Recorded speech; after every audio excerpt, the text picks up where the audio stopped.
Assalamualaikum warahmatullahi wabarakatuh. Alhamdulillah wa syukurillah wassalatu wassalam ala rasulillah miftahi babi rahmatillah wa ala alihi wa sahbihi wa mawalah amma ba'd.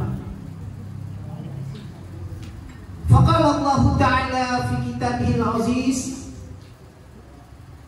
wa may yu'azzim sya'irallah fa innaha min taqwal qulub. Shadaqallahul azim.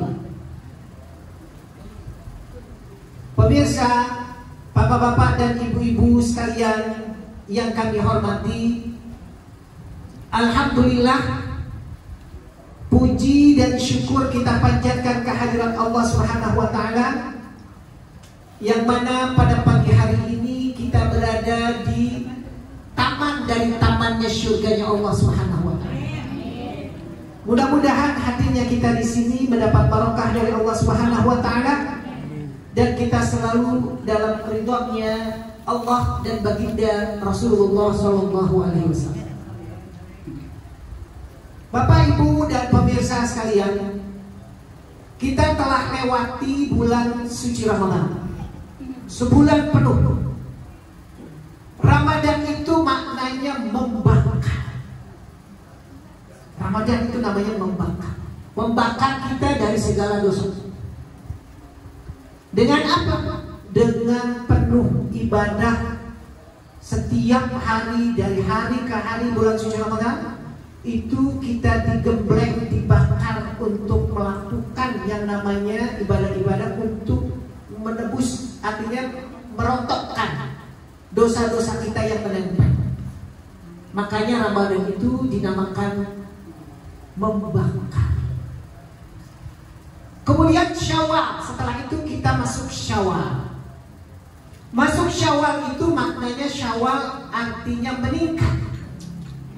Syawal itu maknanya meningkat. Artinya apa? Dengan gemblengan bulan Ramadan, dengan membakar dosa-dosa kita di situ hangus menjadi bersih, Idul Fitri menjadi kembali kesucian, kita diharapkan untuk meningkat amal ibadah kita menyambung setelah bulan suci Ramadan. Itu maknanya adalah meningkat. Syawal itu adalah meningkat. Dari sini kita bisa pahami bahwa sangat-sangat diperlukan oleh diri kita untuk menjaga ibadah kita tetap stabil meskipun Ramadan telah berlalu. Telah berlalu meninggalkan kita selama-lamanya. Kita akan ketemu nanti insya Allah Ramadan berikutnya, Ramadan yang baru insya Allah. Kemudian Ibu dan Bapak sekalian, bulan suci Ramadan kita digembleng, menahan hawa nafsu, menahan lapar, menahan haus, melakukan ibadah bulan suci Ramadan, qiyamul lail, tarawih, witir, tahajud, duha. Nah, kepengennya adalah nanti Idul Fitri dan seterusnya bulan Syawal dan seterusnya sampai sekarang, bahkan selanjutnya sampai menjelang bulan suci Ramadan yang baru, kita tetap stabil ibadah. Nah, makna dari Idul Fitri, kita telah kemarin merayakan Idul Fitri. Alhamdulillah kita bisa bebas untuk pulang kampung. Yang pulang kampung, yang punya kampung, yang diam aja udah di rumah. Ya. Nah, itu barokah dari Allah, anugerah dari Allah. Kita berkesempatan beridul fitri. Eid Fitri. Eid itu apa? Eid itu artinya kembali. Kita sering dengar Idul Fitri, Idul Fitri bahasa Indonesia. Kalau bahasa Arabnya apa Ustaz? Eid Fitri. Eid itu adalah kembali. Fitri itu adalah kesucian. Kembali kepada kesucian. Itu maknanya Idul Fitri. Artinya apa? Kita telah digembleng, dibakar bulan suci Ramadan dengan penuh ibadah, dengan penuh rasa yang namanya segala macam kegiatan itu kita perlu harus ibadah. Kembali kita kepada kesucian. Kenapa memang? Karena manusia pada awalnya lahir dalam kesucian. Fitri, kullu mauludin yuladu ala fitrah. Tiap-tiap anak yang dilahirkan itu bersih, nggak ada noda, nggak ada dosa. Betul apa enggak? Betul. Bersih. Nggak lama dia terus menjelang kedewasaan mulai bertumpuk dosa. Ya kan? Apalagi udah nenek-nenek, udah kakek-kakek. Ya. Nah, bulan puasa itu adalah bulan untuk menggembleng, membakar dosa kita. Nah, Idul Fitri kita kembali kepada kesucian, makanya kita disuruh perintahkan oleh Allah Subhanahu wa taala untuk membayar zakat fitrah. Zakat kesucian itu wajib, miskin kek, mau kaya kek, mau orang terkenal, pejabat, rakyat jelata, bayar. Fitrah itu wajib bagi setiap jiwa. Sebanyak berapa Ustaz? 3,5 liter atau setara dengan makanan pokoknya. Harganya berapa kita makan? Sekitar 10.000. 3 kali 3,5 berarti 35.000. Ustaz 40.000 aja Ustaz boleh. 1 juta boleh Ustaz? Apalagi ya, luar biasa. Nah, itu artinya kita kembali kepada kesucian. Kita jaga jangan sampai setelah after Ramadan kita melakukan hal-hal yang dilarang oleh Allah Subhanahu wa taala. Kita kembali kepada kesucian kayak bayi lagi nih lahir kemarin.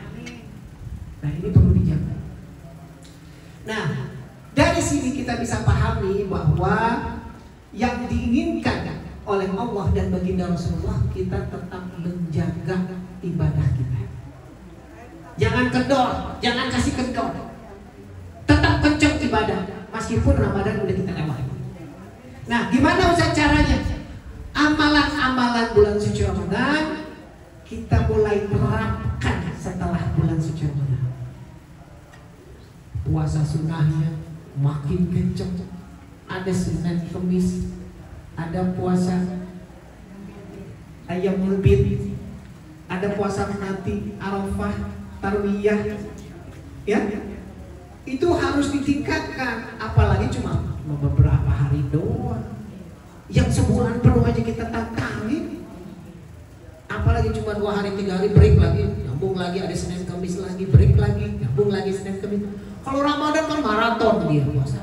Kita udah lulus sebulan menentu. Nah, ibaratnya seperti gitu. Nah, sekarang cuma puasa begituan doang sunnah, tetap kita kerjain dalam keadaan kita dengan penuh keikhlasan. Jadi kudu ikhlas dari hati kita, baru pahalanya ada. Jangan ngomong mulu setiap orang gue lagi puasa terus habis itu pahalanya. Udah diam aja udah. Kalau misalnya ada orang yang mau ngajakin kita makan, baru kita bongkar kalau kita memang lagi sedang puasa. Ini kalau apa nggak nanya apa, ngomong mulu habis pahalanya. Ya, jangan. Jadi ibu cukup Allah dengan ibu saja, Allah dengan bapak saja mengenai puasa-puasa amalan. Karena kata kekayaan Rabi'atul Adawiyah begitu banyak ibadahnya. Dia seorang sufi muslimah perempuan, tetapi dia tidak pede dengan ibadahnya yang dia kumpulin. Malah dia bilang, apa gue bisa pantas nih masuk surganya? Segitu, saking padahal banyak banget ibadah. Nah, kita berarti di situ nggak boleh sombong. Kita kerjain cukup Allah, manusia nggak perlu harus tahu. Kita nggak perlu harus pujian dari manusia, Allah. Karena pahala yang mencatat itu Allah, bukan manusia. Nah, ini benar ikhlasnya kudu banyak. Kemudian apa lagi? Sholatnya. Kita waktu kemarin nggak pernah tinggal, alhamdulillah. Atau pernah tinggal bisa kita terus di rumah sholat tarawih dulu selama bulan suci Ramadan. Sekarang sholatnya juga perlu ditambah. Duhanya, tahajudnya, qiyamul lailnya, witirnya. Nah, ini perlu kita jaga, apalagi tahajud itu menjadi pikiran kita, biasa buat kita. Kalau bisa bagus jam 3, karena di sepertiga malam itu yang paling afdol, itu dia jam 3 tahajud. Ya, kemudian nunggu sebentar baca Quran, dan azan jam 4 subuh, benar nggak? Iya. Jadi jedanya nggak terlalu tinggi, nggak terlalu jauh. Setelah kita sholat, kemudian kita zikir lagi setelah sholat subuh, ya. Apa kita mau nonton TV? Nonton saya misalnya di Siraman Kolbu, ya. Boleh aja. Nanti setelah itu 1,5 jam lagi setelah waktu subuh kita minta sholat syuruk namanya. Sholat syuruk itu adalah 1,5 jam setelah sholat subuh. Berarti kalau kita hitung sekitar jam 6 deh ya. Jam 6 ibu bapak minta sholat sunat duha.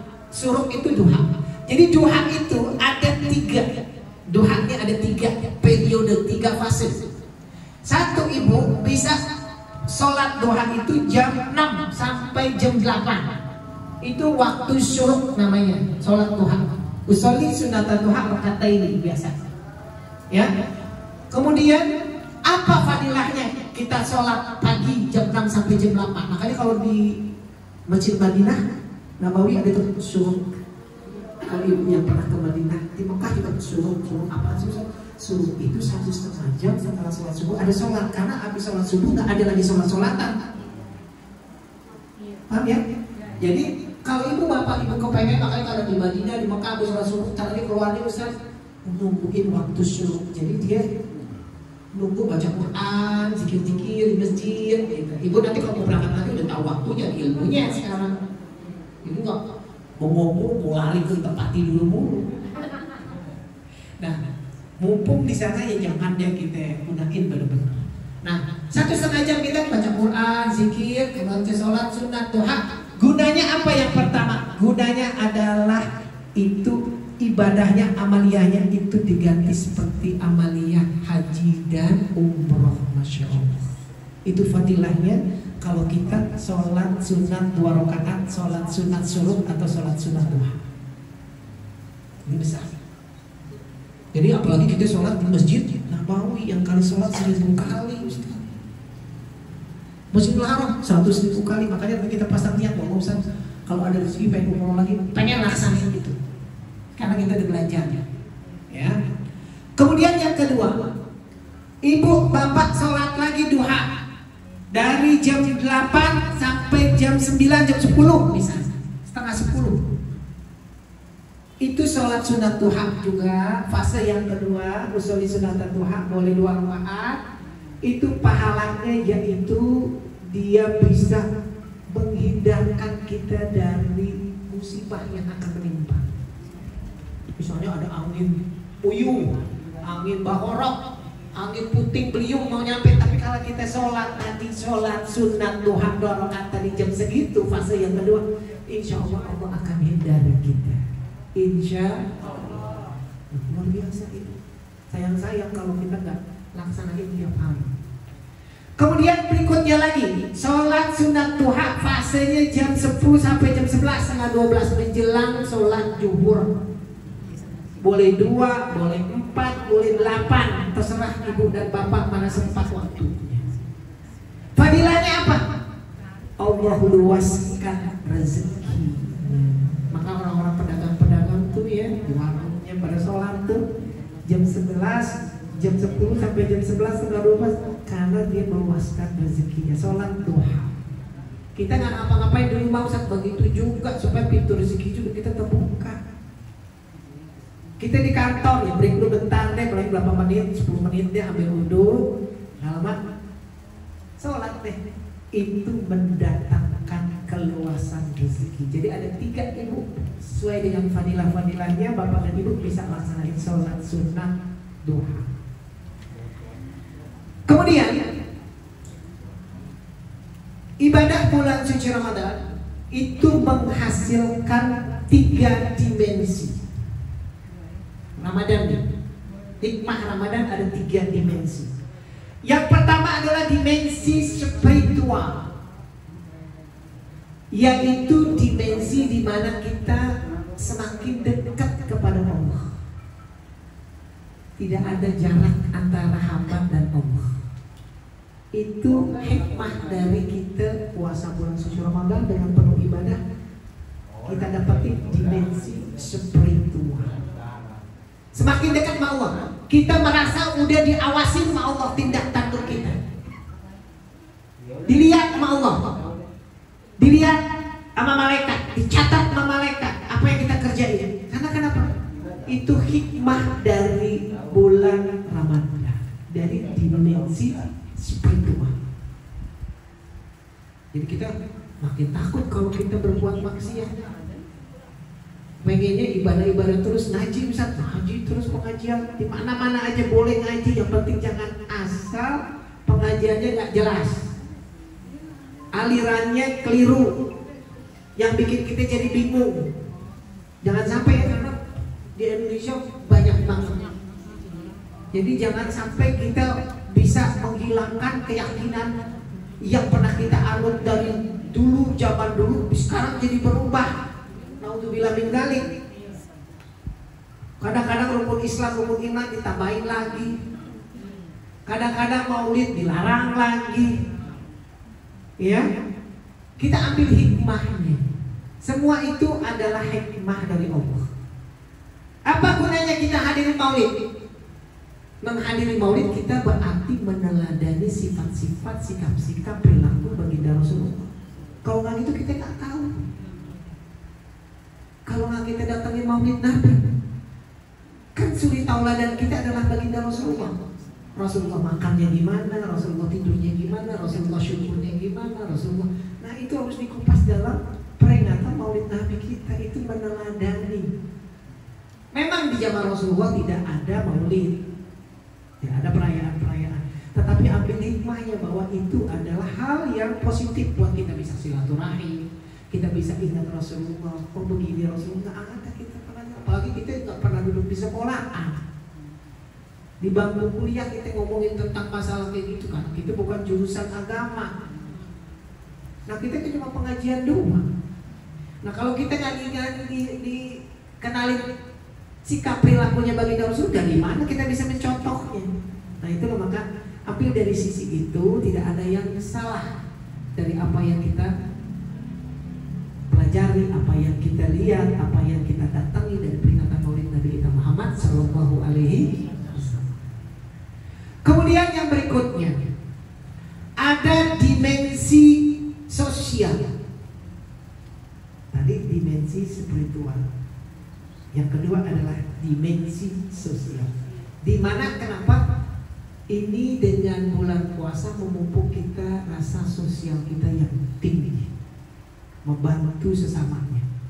Ada orang membuka puasa, kita buatin seban hari gua masak, gua bagi-bagiin tiap orang yang jalan, masya Allah, itu luar biasa pahalanya mengalir kepada kita. Jadi apa yang kita punya, ya Ustaz nggak punya, ya perlu banyak. Punya kurma 5, kasih satu-satu juga udah kira itu pahalanya luar biasa. Apalagi kita kasih makan besar, apalagi kita kasih makan kolak, kasih minum juga. Apa yang kita makan kita bagi orang, misalnya orang yang puasa itu kan pahalanya besar. Itu mendidik dimensi sosial kepada diri kita. Jadi orang yang bersedekah, berinfak tidak harus banyak, sesuai dengan kadarnya kita. Kalau kita nggak punya banyak, kalau mau Ustaz kita nggak sedekah, ya jangan, kita nggak keangkut nanti. Duit saya dikit Ustaz, ya. Nah dikitnya itu kita bagi, sedikitnya itu. Kalau kita banyak, apalagi alhamdulillah. Karena itulah itu mendidik kita dimensi sosial dengan bulan suci Ramadan. Kemudian yang ketiga apa? Dimensi emosional. Dengan bulan suci Ramadan itu melatih kita untuk membiasakan diri kita menahan segala amarah. Yang tadinya pemarah menjadi pemurah, yang tadinya pembenci menjadi pencinta, berubah. Waduh gue benci banget sama tetangga gue, karena tadi gue benci banget sama teman gue ini. Nah, gara-gara Ramadan emosional kita jadi baik. Ya, jadi benar-benar dimensi emosional kita bisa kita jaga. Ini yang penting. Dulu keras, sekarang lembut. Dulu keras, kepala batu banget. Ya, dinasehatin orang nggak pernah mempan. Karena bulan suci Ramadan itu melatih emosional kita menjadi lembut.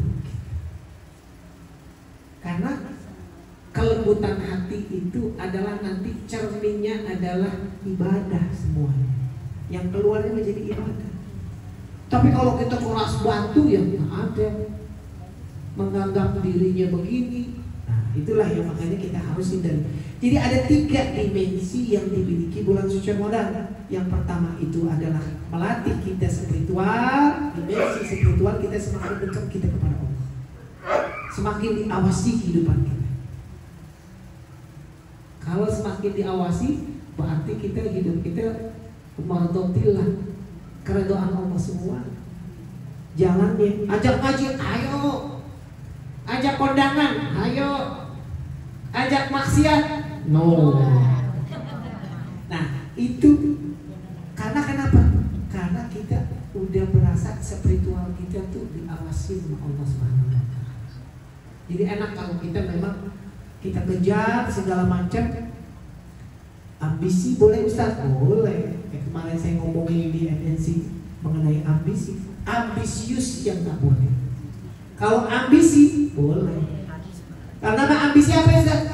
Ambisi itu segala satu keinginan, cita-cita, kepengenan kita, ya. Tapi tidak boleh berlebihan di dalam Islam. Tapi kalau udah ambisius, nah itu takutnya segala cara dihalalin, kerjain sama dia, karena dia negatifnya banyak, ambisius. Jadi kalau kita bilang begitu, yang memang benar Islam mengajarkan kita tidak boleh harus berambisius banget, berambisi boleh. Semua serahin Allah. Faiza azamta fatawakkal Allah. Apabila kita bercita-cita, berkeinginan, serahin Allah semua. Yang penting kita ngerjain. Ustaz maunya saya mau ngaji Ustaz, mudah-mudahan saya jadi paham, saya ngerti, jadi pintar. Ya, alhamdulillah, mudah-mudahan Allah redho dengan ya kita bisa nyampaikan lagi ke orang, pahala mengalir. Kan cakap. Nah, yang nggak boleh adalah, gua harus ngaji, tapi gua harus pintar, nanti gua harus ngajarin semua. Ambisius, jadi orang yang biasa-biasa saja. Makanya kalau lagu dangdut yang sedang saja nyanyi itu ya. Nah, itu makanya kamu kalau benar, kalau Islam bilang mutawasit, yang pertengahan yang bagus. Tidak boleh berlebihan, tidak boleh juga terlalu kebawahan banget. Ya sedang aja. Nah, inilah modelnya seperti kayak gitu. Bapak dan Ibu pemirsa sekalian, ada 2 sikap yang dihadirkan rasa kita di dalam bulan suci Ramadan dan setelah bulan suci Ramadan. Yang pertama adalah rasa muhasabah. Rasa apa Pak? Muhasabah. Muhasabah itu adalah introspeksi diri kita. Udah sebatas apa ibadah kita kepada Allah? Masih kurang kan? Tambah lagi. Karena saya sholat masih kurang, tambah lagi. Jadi kita bisa bercermin diri. Kalau enggak, kita merasa betul, merasa benar, merasa cukup dengan ibadah kita yang kita kerjain. Kita harus punya rasa muhasabah, mengoreksi diri kita, introspeksi diri kita. Kalau enggak, kita gak bakalan bisa maju, ibadahnya segitu-gitu doang.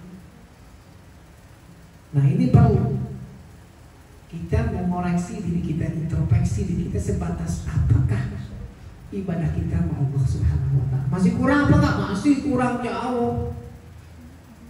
Orang Rabi'atul Adawiyah itu dia berucap, Ilahi lastu lil firdausi ahla wala aqwa ala daril jahim. Nah itu kan dia berpantas masuk surga, tapi nggak pantas. Padahal amal ibadahnya banyak banget, segunung-gunung, bergudang-gudang, tapi dia merasa pantas gak masuk surga. Tapi kalau dimasukin neraka, saya nggak kuat dengan azabnya neraka. Kalau ibu bapak jalan-jalan ke saya bareng-bareng ke Yerusalem, nanti kita bisa tengok kuburannya Rabi'atul Adawiyah. Di situ ada tempat Rabi'atul Adawiyah berzikir, berkhidmat dengan Allah. Dia pahamnya dalam sufi itu paham ma'rifah, mahabbah. Pahamnya nama mahabbah, cinta kepada Allah. Jadi cintanya Allah mengalahi cintanya kepada manusia dan segala isinya, dunia beserta isi. Saking cintanya Allah. Nah inilah yang berbahas. Al-Ghazali pahamnya apa? Makrifat. Dia mengenal Allah. Kepengen banget yang ibadahnya itu dia akan bisa mengenal lebih dekat lagi kepada Allah. Itu Al-Ghazali faham sufinya. Kalau Rabi'atul Adawiyah dia mahabbah, cinta. Jadi kecintaannya terhadap Allah mengalahkan segala-galanya, dunia beserta isi. Ya itu nanti ada tempatnya dia tuh kayak kita di Gua Batu gitu. Nanti saya ajak kalau ibu bapak ada rezeki kita mampir ke Yerusalem, kita lihat mana si Ustaz kita tengok. Nah kemudian di situ nggak berapa jauh lagi nanti juga ada tempat yang diyakini oleh kaum Kristen tempat lahirnya Isa. Padahal Nabi Isa itu bukan lahirnya. Ini menurut Kristen. Ya, ada tuh ibu bapak bisa lihat di tengok. Ada di YouTube saya itu tentang Nabi Isa alaihissalam itu ada di situ. Tapi di situ dinyalain lilin. Makanya saya kadang-kadang nggak begitu suka yang namanya ada lilin-lilin, apalagi ulang tahun lilin itu, karena saking identiknya dengan kaum Nasrani. Dia lilin itu demen banget dinyalain.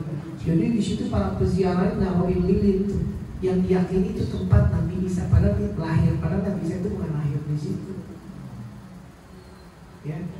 Nah inilah maka seperti itulah yang namanya kita harus muhasabah. Kemudian apa lagi yang kedua? Mujahadah.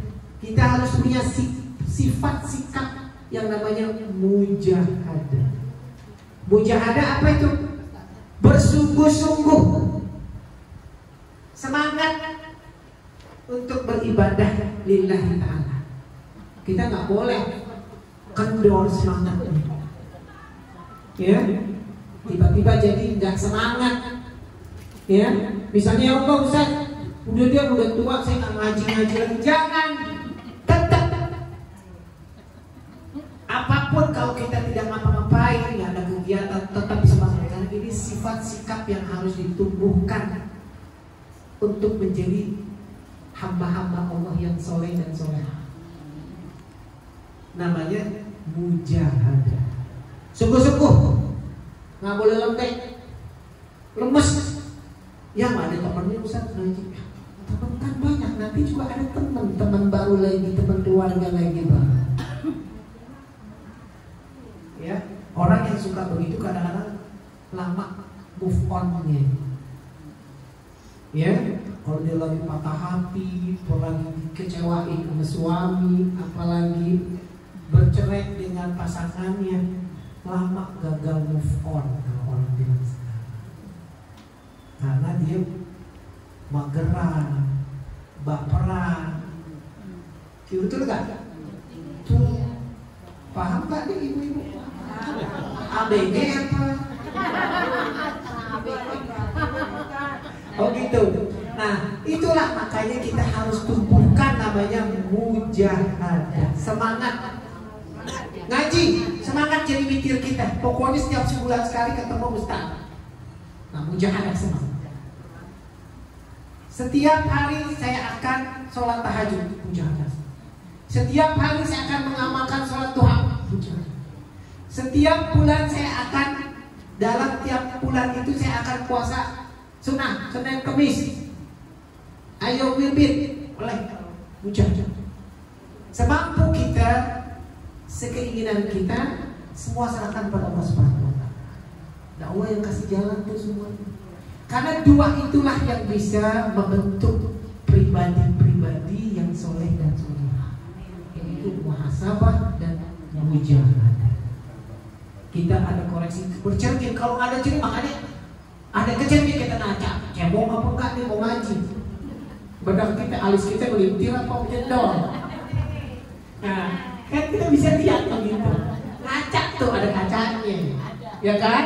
Nah, sikap kita pribadi, kita hidup pun perlu ada kaca. Kacanya adalah muhasabah, koreksi diri kita. Apa yang kurang Ustaz, ternyata kurang semangat. Tergantung ngaji ini tergantung teman. Teman kurang mau gak ngaji, ya berarti kita harus koreksi diri. Oh berarti saya ngaji bukan tergantung sama teman. Kita menuntut ilmu lillahi ta'ala karena Allah, bukan karena teman. Bukan juga karena ustaz, ya bukan juga karena saya.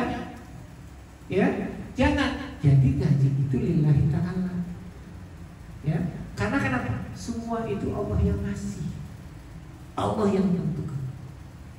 Ya, jadi makanya pahala selalu dicatat Allah karena niat kita, nawaitu kita lillahi ta'ala.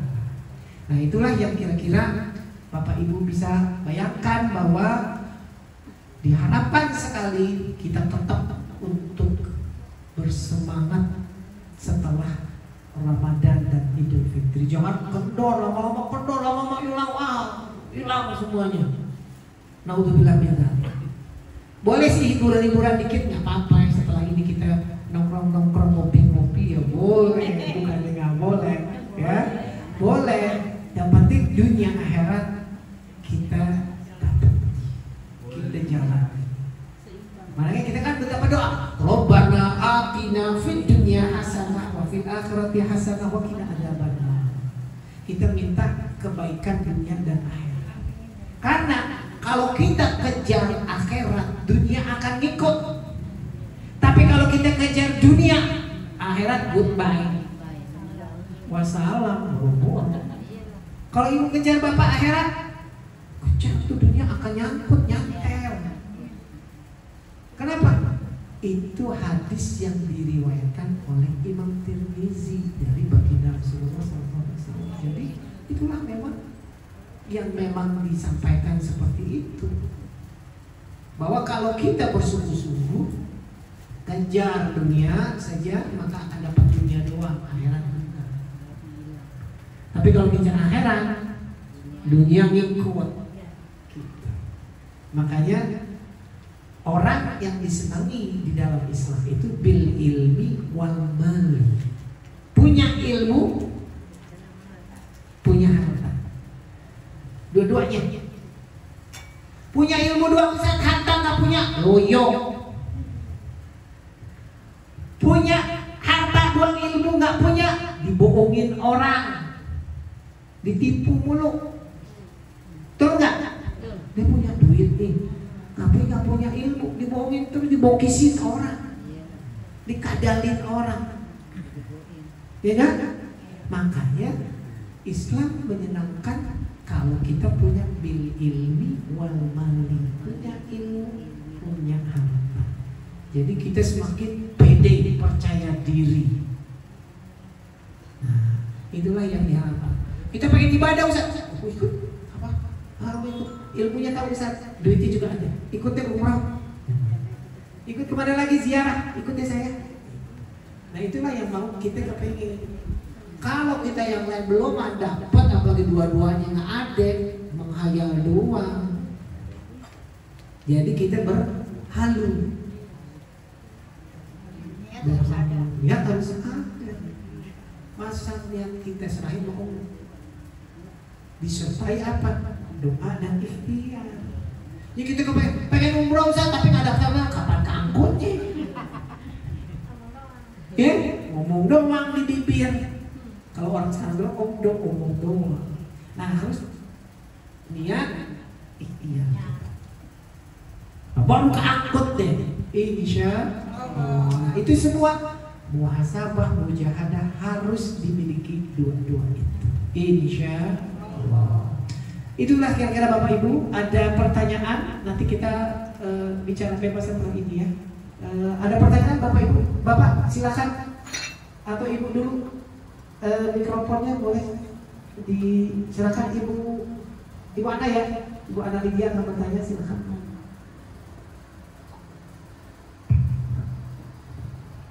Assalamualaikum warahmatullahi wabarakatuh. Waalaikumsalam warahmatullahi wabarakatuh. Pak Ustaz, saya ingin bertanya, apakah ada amalan atau doa khusus agar kita istiqomah menjalankan ibadah-ibadah yang kita jalankan di bulan Ramadan, dan agar kita istiqomah setelah bulan Ramadan itu? ada amalan khusus atau doa khusus agar kita istiqomah. Itu aja Ustaz. Wassalamualaikum warahmatullahi wabarakatuh. Waalaikumsalam warahmatullahi wabarakatuh. Terima kasih Bu Haja. Ada di dia. Saya langsung jawab saja. Untuk kita beristiqomah dengan amalan-amalan ibadah yang pernah kita kerjakan, yang kita inginnya, kira-kira apa? Yang pertama adalah memantapkan niat. Itu paling penting. Meluruskan niat, memantapkan niat. Nawaitu kita. Karena di dalam sabda baginda Rasulullah SAW, innamal a'malu binniyat. Sesungguhnya sahnya amal perbuatan itu dengan niat. Nah, kita beristiqomah berarti dengan niat lillahi ta'ala.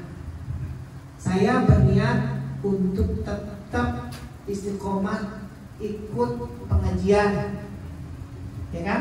Istiqomah memang itu maknanya apa? Istiqomah itu adalah lurus. Makna istiqomah itu Indonesia namanya lurus. Lurus itu istiqomah. Berarti apa? Dipasangkan niat, diniatin bahwa saya tetap setiap bulan akan istiqomah ngaji terus pengajian. Nah itu niatnya sudah dicatat oleh Allah. Allah mudahkan semuanya untuk mencapai niat tersebut. Jadi meluruskan, memantapkan niat nawaitu. Kemudian yang kedua, untuk kita istiqomah terhadap apa saja, mau tahajud kan, mau duha, kepengen kita tetap. Yang kedua adalah kita perbanyak membaca Al-Quran. Itu obat. Karena istiqomah itu gampang diucapin, susah dilakuin. Gampang, pengen istiqomah begini. Tapi karena gampang doang, ngelakuinnya yang susah. Jalaninnya itu paling berat. Makanya kita harus perbanyak baca Quran. Karena Quran itu obat segala obat. Yang paling manjur itu namanya baca Quran. Karena bagian dari hati. Istiqomah itu yang main hati, bukan main ucapan, tapi hati yang berbicara. Nah, karena hati yang berbicara, perlulah kita untuk meluruskan istiqomahan kita itu dengan apa? Sering-sering kita baca Al-Quran. Boleh ibu bapak baca Quran setengah jam, kan 15 menit juga nggak apa-apa. Bebas-bebasan aja, nggak ada target apa-apa. Syukur-syukur bisa hatam terus-terus kan begitu.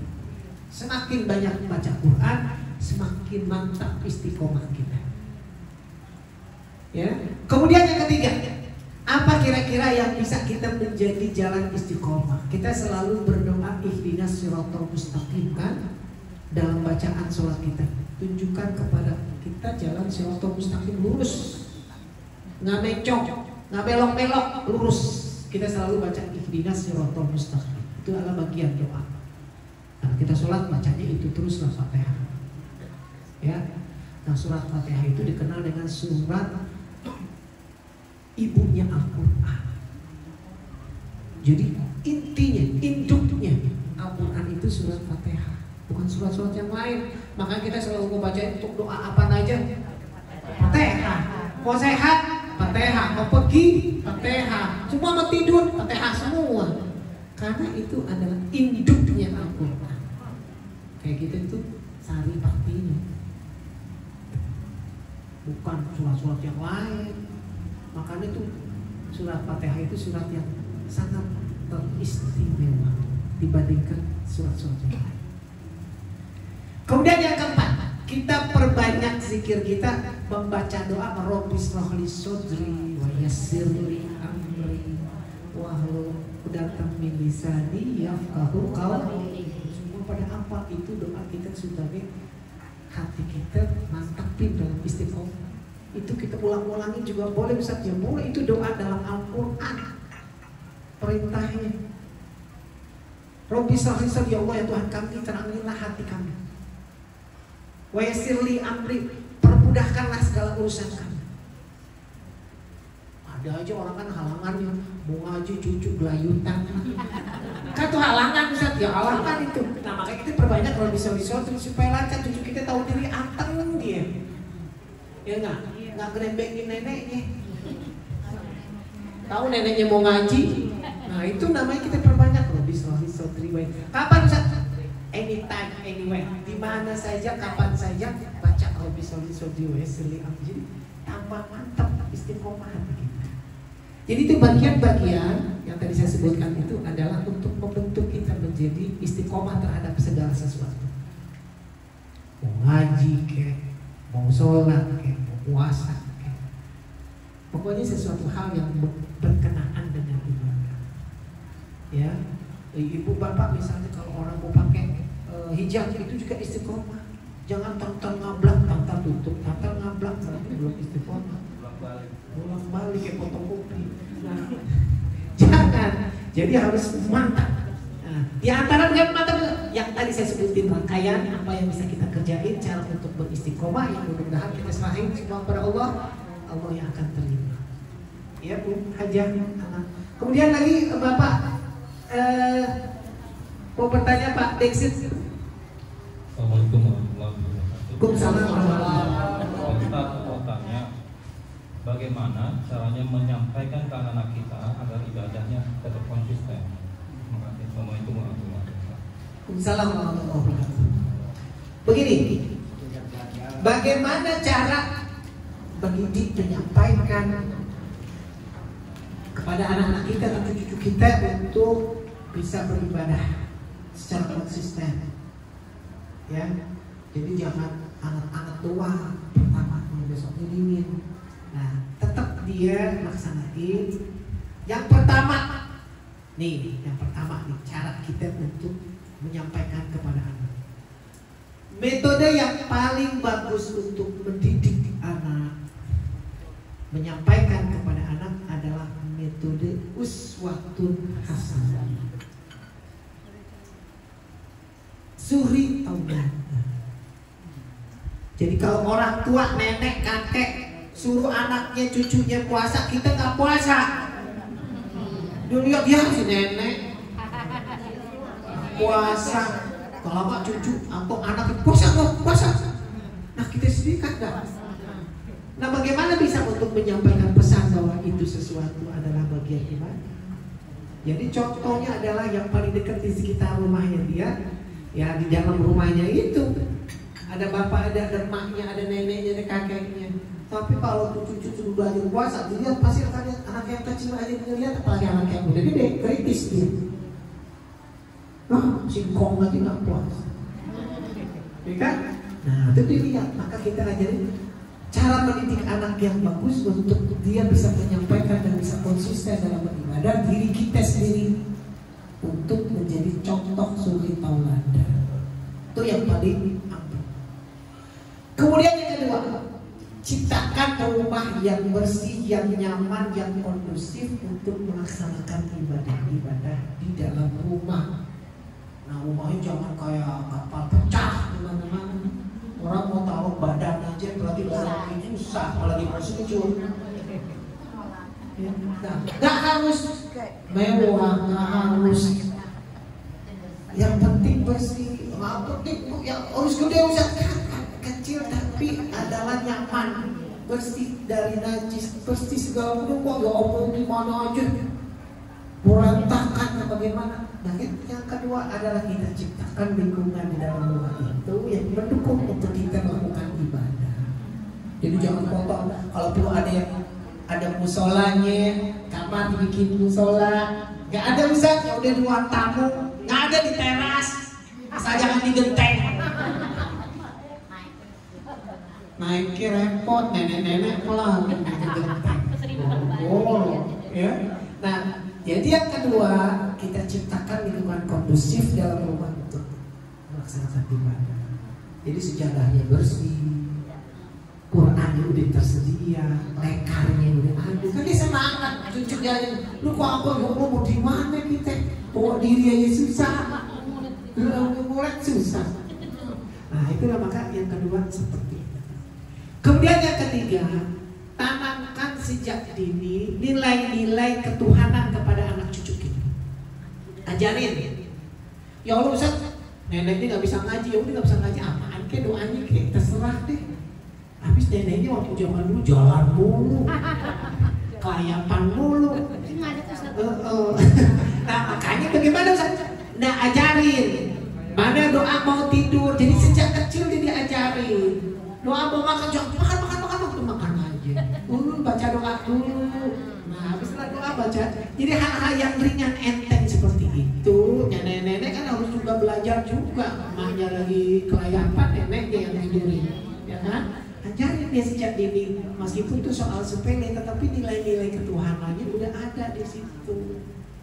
Insya Allah dia nggak jadi pribadi yang akhirnya tidak tahu tata krama, tata akhlak dan segala rupa. Karena kan kecenderungan anak sekarang beda dia, tergantung kepada gadget lah, ya kan? Nah ini bahaya juga kalau terlalu berlebihan. Makanya bentuklah anak sejak kecil itu, misalnya dia mau makan duduk yang rapi, nggak boleh angkat kaki di warteg, makan pakai tangan kanan pakai ya, kemudian tangan kanan dulu yang makan, setelah itu minum, nggak boleh bersuara-suara, nggak boleh teriak-teriak mau makan, atau mau makan lari-larian telanjang anak kecil gitu. Kita nyuapin neneknya, oh tuh neneknya kejaran, berperang, jangan deh, duduk yang rapi usahain. Karena kenapa? Nanti dia akan membentuk kejiwaannya dia sampai besar. Kalau waktu kecil dia kuliah orang nyemplung ke kolam, nyemplung kemana-mana, ke got segala rupa. Nah ilah itu didikannya nanti akan sampai dia besar awalnya kehidupannya. Maka ciptakanlah sejak dini, ajarin nilai-nilai ketuhanan, dikenalin. Kita mau tidur, jangan didongengin doang, kita baca doa dulu. Bismillahirrahmanirrahim. Coba ulang lagi. Baca Fatihah. Tidur ya, baru cerita deh, ngawur tidur. Dia juga nenek dulu yang kau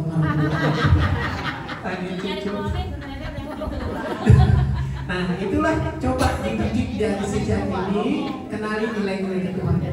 Nah dari 3 tadi yang tadi Ustaz sampaikan, mudah-mudahan itu bisa menjadi sesuatu yang positif, membentuk menjadi akhlakul karimah, anak yang soleh dan solehan, insyaallah. Itu Pak Dexit yang insyaallah itu bisa menggambarkan.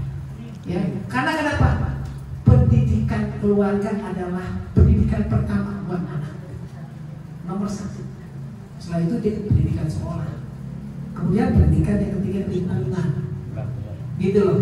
Nah, lingkungan keluarga, lingkungan sekolah, lingkungan masyarakat itu sangat mewarnai, hampir mayoritas membentuk kepribadiannya dia.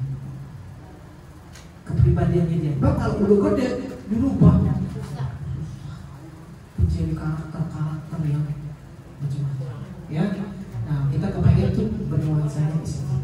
Itu. Kira-kira ya, mudah-mudahan insyaallah. Mudah-mudahan insyaallah ada manfaatnya. Billahi taufiq wal hidayah. Wassalamualaikum warahmatullahi wabarakatuh.